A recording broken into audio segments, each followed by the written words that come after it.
अहम खबर दें आपको, इमरान खान की गिरफ्तारी के खिलाफ मिलीनियम मॉल कराची पर एहतजाज का मुकदमा। अदालत ने 22 कारकुनान को अदालती रिमांड पर जेल भेज दिया है। हंगामा आराई दहशतगर्दी की दफात के तहत मुकदमा दर्ज है। पुलिस की जानिब से बताया जा रहा है अदालत का 2 हफ्तों में तफ्तीश मुकम्मल करके चालान जमा करने का हुक्म। मुल्जिमान ने अमलाक को नुकसान पहुंचाया, कार्य सरकार में मदाखलत की है। पुलिस की जानिब से कहा गया है इंसदाद दहशतगर्दी अदालत में केस की समाअत हुई है। इमरान खान की गिरफ्तारी के खिलाफ मिलीनियम मॉल कराची पर एहतजाज का ये मुकदमा है। अदालत ने 22 कारकुनान को अदालती रिमांड पर जेल भेज दिया है। पुलिस का बताना है कि हंगामा आराई दहशतगर्दी दफात के तहत मुकदमा दर्ज है।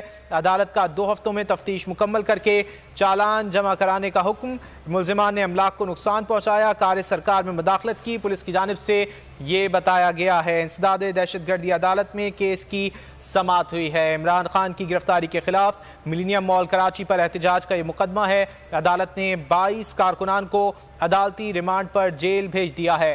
हंगामा आराई दहशतगर्दी की दफात के तहत मुकदमा दर्ज है।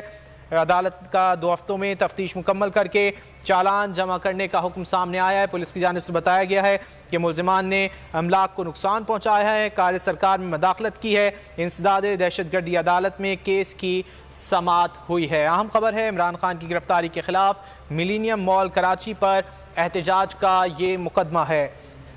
अदालत ने 22 कारकुनान को अदालती रिमांड पर जेल भेज दिया है। हंगामा आराई दहशतगर्दी दफात के तहत मुकदमा दर्ज किया गया है। अदालत का 2 हफ्तों में तफ्तीश मुकम्मल करके चालान जमा कराने का हुक्म सामने आया है। मुल्जिमान ने अमलाक को नुकसान पहुंचाया है, कार्य सरकार में मदाखलत की है। पुलिस की जानिब से ये कहा गया है इंसदाद दहशतगर्दी अदालत में केस की समाअत हुई है। इमरान खान की गिरफ्तारी के खिलाफ मिलीनियम मॉल कराची पर एहतजाज का मुकदमा है। अदालत ने 22 कारकुनान को अदालती रिमांड पर जेल भेज दिया है।